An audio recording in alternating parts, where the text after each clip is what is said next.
finished replacing front and rear shock absorbers on my 2000 BMW R1100RT. These are Brooks performance shocks. See right there. I don't know if these can be rebuilt. They were leaking, and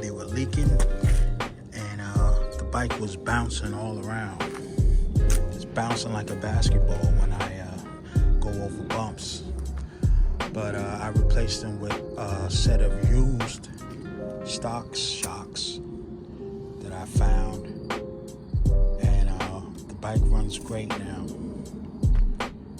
It runs really good.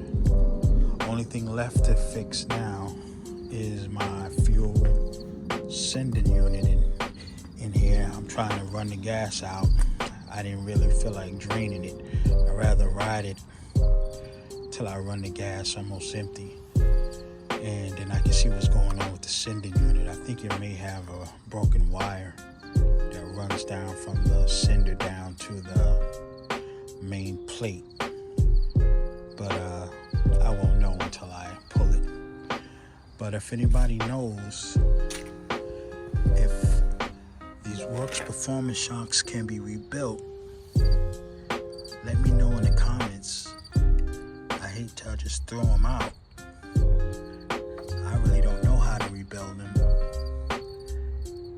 but who knows? Maybe I'll try to search for a way to figure out how to rebuild shock absorbers. But anyway, just a quick video today. All right.